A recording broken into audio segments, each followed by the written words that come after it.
Friends, मैं रेनू अपने YouTube channel Hindi दर्शन में आपका स्वागत करती हूँ।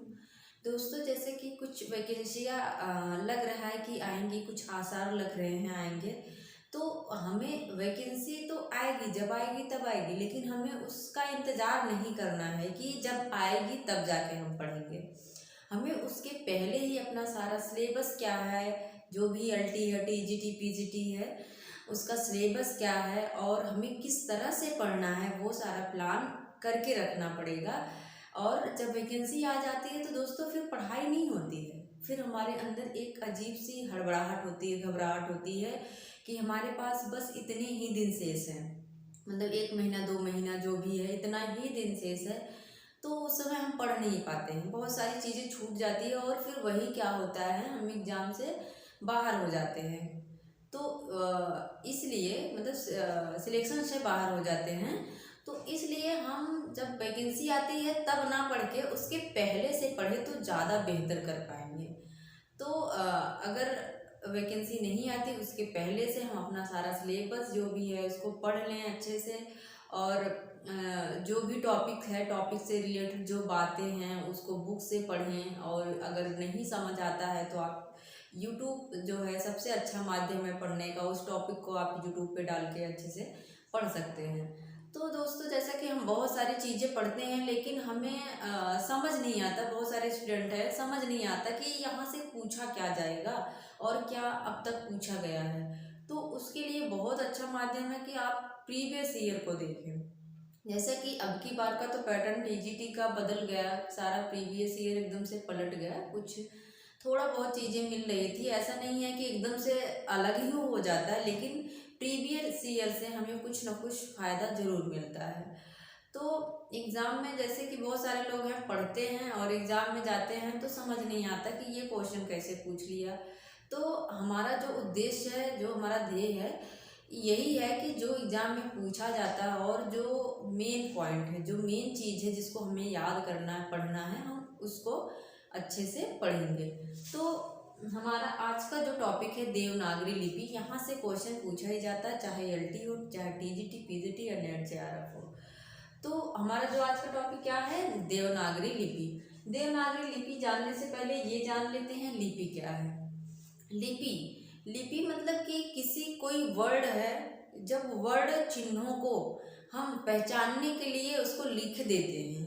मतलब जब किसी वर्ड को लिख कर कोई चिन्ह बना देते हैं और जिसके माध्यम से हमें समझ आता है कि ये लिखा क्या है, वही क्या होता है, लिपि होता है। और वही लिपि होता है। तो लिपियों में बहुत सारी लिपियां हैं, जैसे ब्राह्मी लिपि हो गई, सिंधु लिपि हो गई, और ये हमारा क्या है, देवनागरी लिपि। रोमन भी एक लिपि है, रोमन लेकिन जो होती है वो अंग्रेजी की लिपि है। मतलब अंग्रेजी में अगर ABCD ये सारी चीज़ें हम लिखेंगे तो क्या हो जाएगा, रोमन लिपि कहलाएगी। और देवनागरी लिपि लिपि जैसे हम लिखते हैं का, खा, ग, ये सब क्या है, ये देवनागरी लिपि है। इसी को क्या कहा जाता है, देवनागरी लिपि कहा जाता है। और एक क्वेश्चन अक्सर पूछा जाता है कि देवनागरी किस भाषा की लिपि देवनागरी नहीं है करके पूछता है कि नहीं है। तो हमें ये देखना पड़ेगा कौन कौन सी हैं। तो जो हिंदी है वो क्या है, देवनागरी लिपि में लिखी जाती है। हमारी हिंदी क्या है, देवनागरी लिपि में लिखी जाती है। और देखते हैं ये जो नेपाली है, नेपाली, ये भी क्या है, ये भी देवनागरी लिपि में लिखी जाती है। और मराठी, मराठी जो है ये भी क्या है, इसकी लिपि भी क्या है, देवनागरी लिपि में लिखी जाती है। बाकी अंग्रेजी की लिपि क्या है, वो रोमन है। और ये जो है तीन जो है, पहला हिंदी, दूसरा नेपाली, तीसरी जो भाषा है मराठी, उसकी लिपि क्या है, देवनागरी ही है। अब हमारा एक बहुत महत्वपूर्ण क्वेश्चन पूछा जाता है कि देवनागरी लिपि का विकास क्रम क्या है। उसका एक क्रम दे देता है जहां हम कंफ्यूज हो जाते हैं। तो हम देखते हैं इसका विकास कैसे हुआ, मतलब देवनागरी लिपि कहाँ से कैसे विकसित हुई। ऐसा नहीं है कि एकाएक प्रकट हो गई देवनागरी लिपि, उसका धीरे धीरे एक विकास होता है। उसका विकास कैसे होता है, कहते हैं ब्राह्मी, मतलब पहले ये क्या रहती है, ब्राह्मी लिपि में रहती है। इसके बाद ये दो इसके भाग होते हैं, एक है दक्षिणी शैली और एक उत्तरी शैली। तो अगर ब्राह्मी लिपि का विकास पूछे तो दक्षिणी नहीं आएगा, यहाँ से ब्राह्मी लिपि रहेगा। इसके बाद क्या रहेगा, उत्तरी शैली, उत्तरी शैली। इसके बाद क्रम क्या रहेगा, गुप्त लिपि। इसके बाद है सिद्ध मातृका लिपि या कुटिल लिपि इसे कहेंगे। इसके बाद हमारा किस लिपि का विकास होता है, देवनागरी लिपि का विकास होता है। पहले क्या होता है, पहले ये ब्राह्मी लिपि में रहती है, ब्राह्मी क्या होती है, फिर उत्तरी लिपि में चली जाती है। उत्तरी के बाद क्या होता है, गुप्त लिपि। अगर हम उत्तर में जाएंगे, ये हमारी ट्रिक है, अगर उत्तर में जाएंगे तो क्या हो जाएगा, गुप्त हो जाएंगे। उत्तर देखते हैं ना, जो कोई एक्सपायर कर जाता है तो उसको उत्तर दिशा में सुलाया जाता है।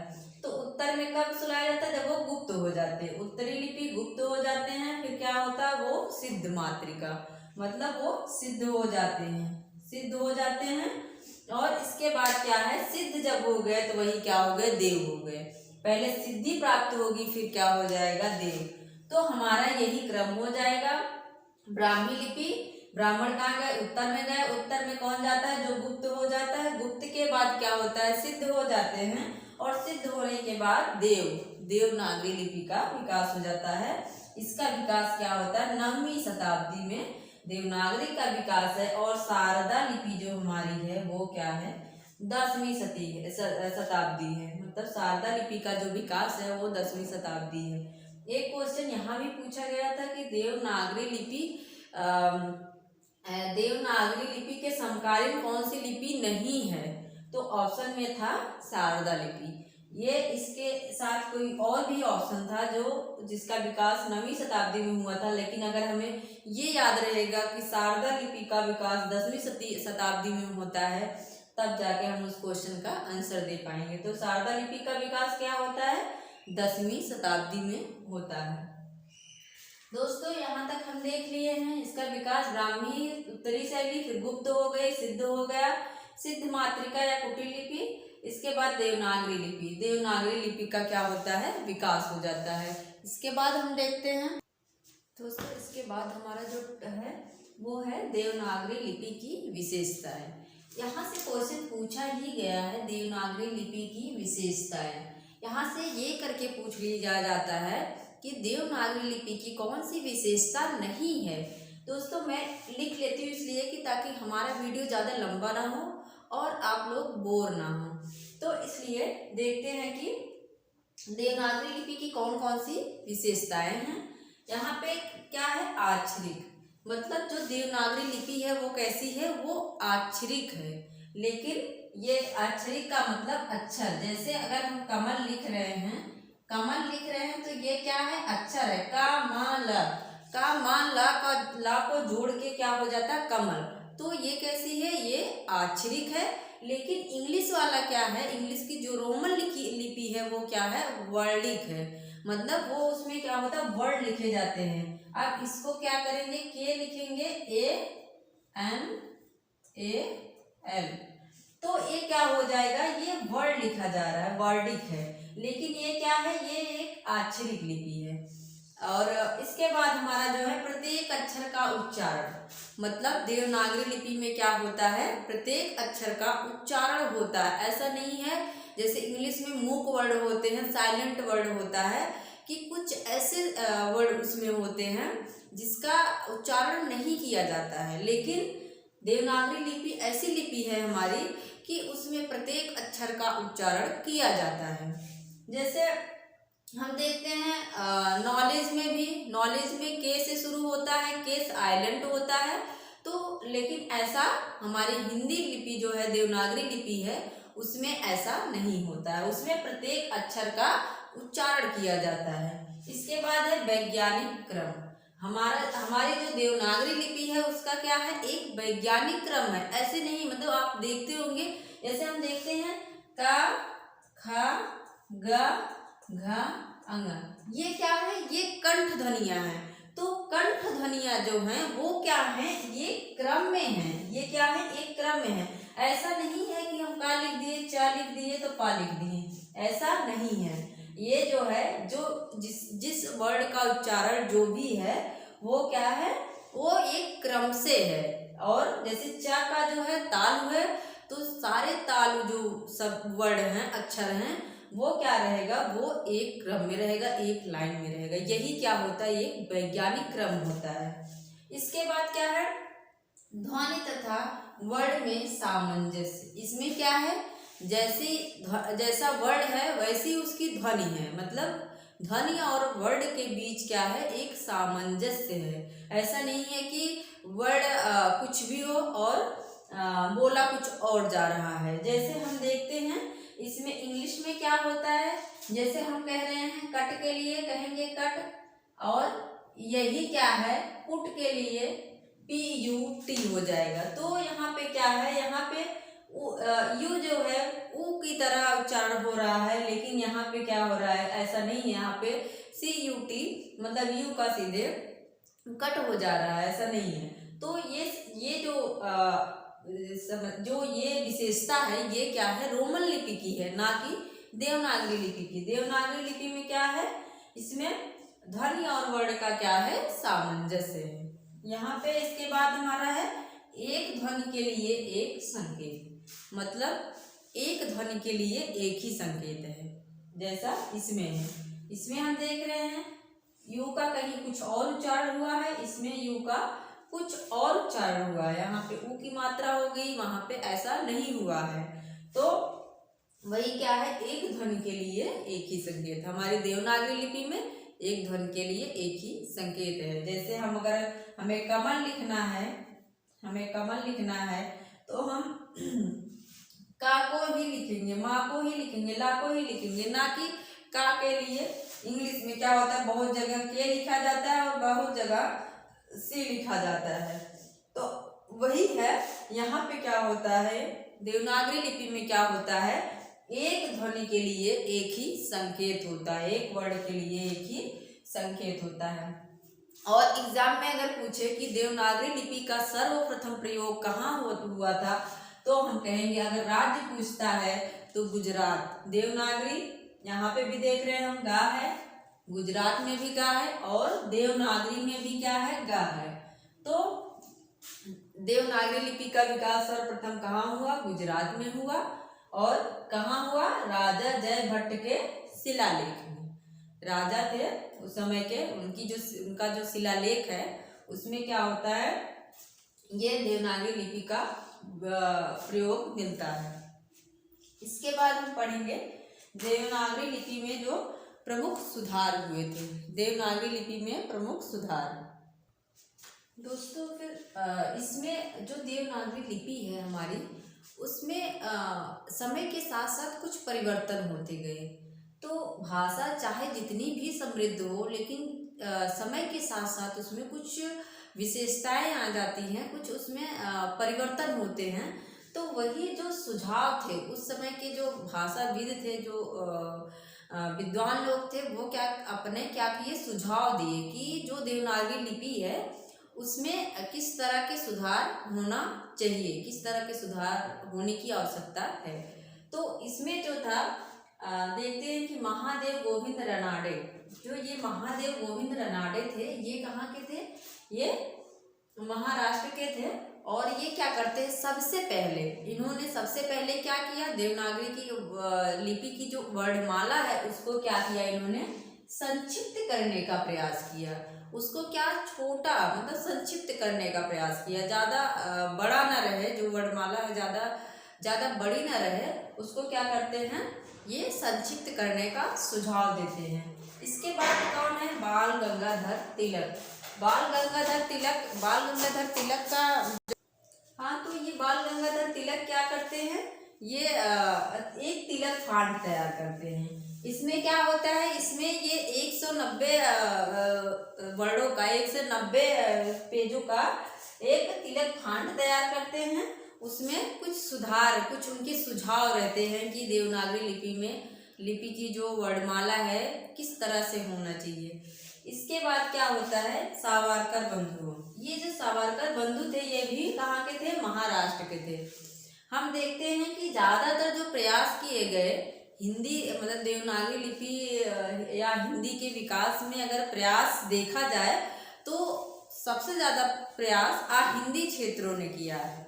मतलब जो उत्तर प्रदेश है इधर के ज़्यादा प्रयास ना होके हम देखते हैं महाराष्ट्र हो गए, केरल हो गए, यहाँ के जो भी भाषाविद थे वो बहुत ही प्रयास करते हैं भाषा को समृद्ध बनाने में। तो ये भी कहाँ के थे? सावरकर बंधु भी महाराष्ट्र के ही थे। ये क्या करते हैं? की 12 खड़ी तैयार करते हैं। अगर एग्जाम में पूछे कि सर्वप्रथम की 12 खड़ी तैयार किसने करी थी, तो हमारा क्या ऑप्शन रहेगा? सावरकर बंधुओं ने की 12 खड़ी तैयार करी थी। और इसी में आता है एक नाम काका कालेलकर का। काका कालेलकर भी क्या करते? की ही 12 खड़ी तैयार करते हैं और इसको क्या करते हैं? हरिजन सेवक पत्रिका में, हरिजन सेवक पत्रिका थी उसमें जिसका प्रकाशन गांधी जी करते थे। तो हरिजन सेवक पत्रिका में क्या करते हैं? इसको प्रकाशित करते हैं की 12 खड़ी। और महाराष्ट्र सरकार ने इसको मतलब मान्यता भी दी, इसका समर्थन भी किया।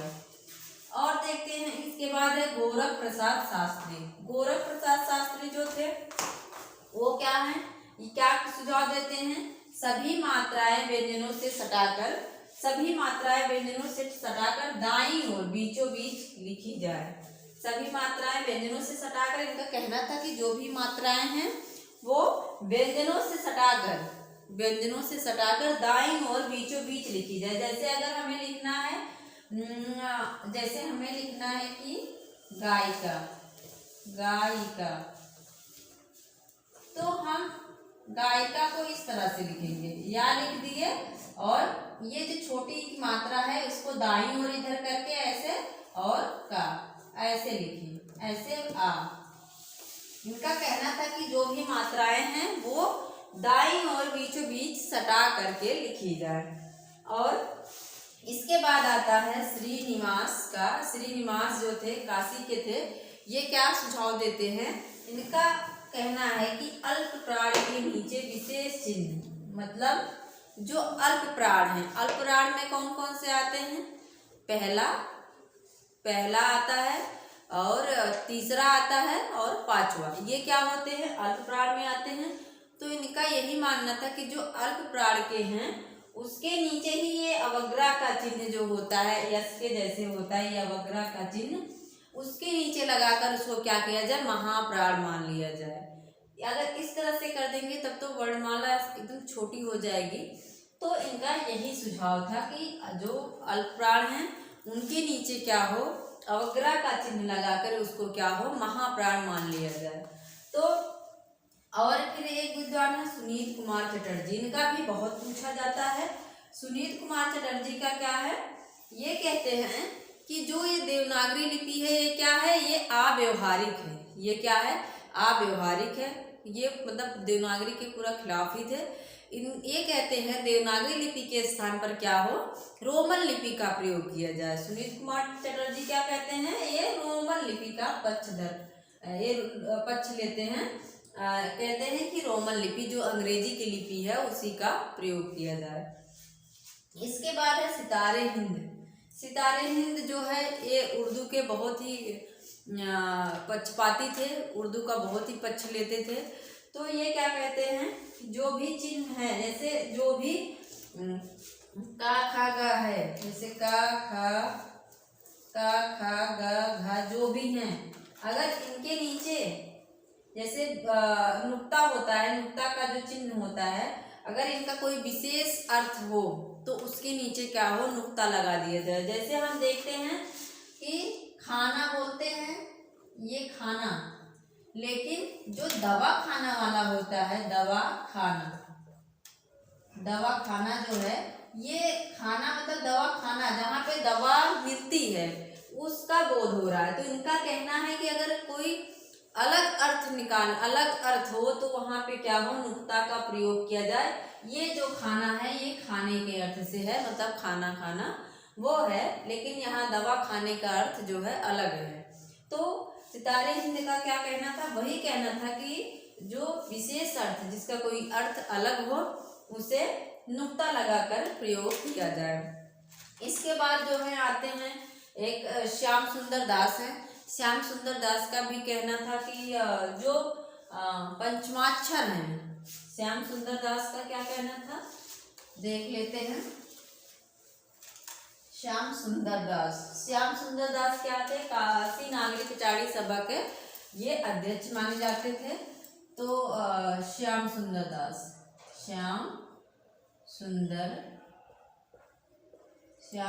दास इनका क्या मानना था कि जो पंचमाक्षर है उसको क्या किया जाए, उसको किस तरह से प्रयोग किया जाए, उसको उसका अनुस्वार के रूप में प्रयोग किया जाए।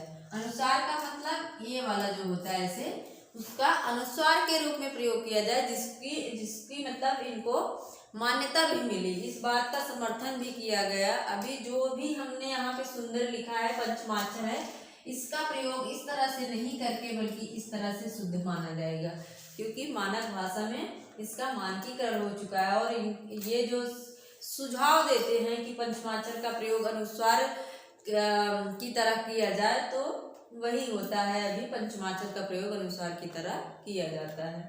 श्याम सुंदर दास इसका देख लीजिए। इसके बाद होता है 1935 में इंदौर में क्या होता है, एक सुधार ये हिंदी साहित्य सम्मेलन होता है। क्या होता है, हिंदी साहित्य सम्मेलन होता है। और वहाँ पे इसके जो अध्यक्ष होते हैं कौन होते हैं, गांधी जी, महात्मा गांधी जी इसके क्या होते हैं, अध्यक्ष होते हैं। और इसकी जो इसका जो संयोजक अगर पूछे, यहाँ पे गांधी जी क्या है, अध्यक्ष हैं। और अगर संयोजक पूछे कि संयोजक कौन था, 1935 का जो हिंदी साहित्य सम्मेलन हुआ था उसका संयोजक कौन है, तो संयोजक कौन है, काका कालेलकर।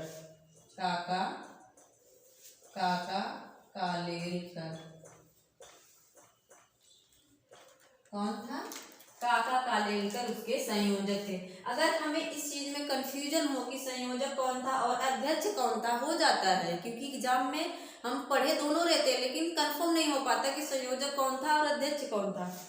हम देख रहे हैं संयोजक में का लास्ट है और यहीं से का से ही शुरू हो रहा है, क्या, काका कालेलकर।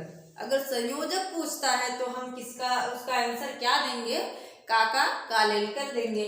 और अगर 1935 इंदौर के हिंदी साहित्य सम्मेलन का अध्यक्ष पूछता है तो अध्यक्ष धाम, यहाँ देख रहे हैं कि धाम भी आया है और अध्यक्ष में भी रहा है, तो गांधी इसके क्या थे, अध्यक्ष थे। और इसके बाद क्या होता है, इसके बाद 1947 में इसका यूपी का नाम क्या था, संयुक्त प्रांत।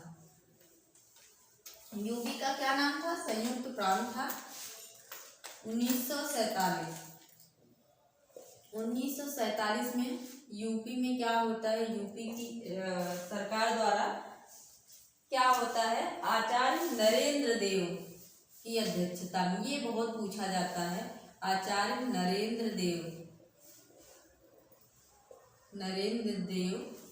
की अध्यक्षता में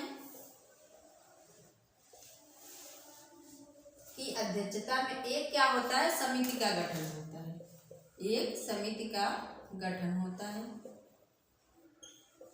समिति का क्या होता है, गठन होता है।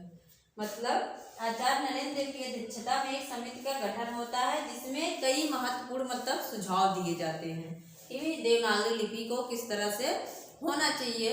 जो भी सुझाव मैंने आप लोगों को बताया वो सारी चीजें, और इस समिति में भी कुछ सुझाव दिए गए और जिसे यूपी जो सरकार है इसको अंतिम रूप से मतलब सुधार करने का प्रयास किया। तो हमने देख लिया कि देवनागरी लिपि का विकास कैसे हुआ और उसका जो क्रम है, ब्राह्मी लिपि, ब्राह्मी से क्या हुआ उत्तरी लिपि, उत्तरी से फिर क्या हुआ, मैंने बताया था जो उत्तर में जाते हैं गुप्त हो जाते हैं, गुप्त हो गए तो क्या हुआ, सिद्ध हो गए, और सिद्ध हो गए तो क्या हुआ, देव बन गए, मतलब देवनागरी लिपि। इसके बाद मैंने बताया था आप लोगों को देवनागरी लिपि की क्या क्या विशेषताएं हैं, और इसमें फिर बताया देवनागरी लिपि के जो सुधार हुए वो, ये सारी चीज़ें बहुत ही इम्पोर्टेंट है एग्ज़ाम की दृष्टि से। दोस्तों मुझे लगता है कि हर कंपटीटर को, हर पढ़ने वाले को अपना एक शॉर्ट नोट बनाना चाहिए। जिस तरह से मैंने लिखा आप लोग देखे होंगे कि मैं चीज़ों को शॉर्ट करके पॉइंट बना के लिखी, इस तरह से आप लोग भी बना सकते हैं। इससे हमें समझने में क्या होता है, आसानी होती है, हम जल्दी से चीज़ों को पकड़ लेते हैं, हाँ यही है। तो आप लोग भी एक शॉर्ट नोट बनाया करिए ताकि आप लोग अच्छे से समझ पाएँ। मुझे लगता है कि आप लोग अच्छे से समझ गए होंगे जो भी मैंने पढ़ाया। अगर आपको नहीं समझ आता है तो आप मुझे कमेंट बॉक्स में कमेंट करिए, और अगर समझ आता है, अच्छा लगता है तो आप मुझे सब्सक्राइब करिए, शेयर करिए, लाइक करिए दोस्तों, जिससे मुझे प्रोत्साहन मिले और मैं और अच्छी अच्छी वीडियो ऐसे ही सरल तरीके से आपको प्रोवाइड करवा सकूँ। धन्यवाद।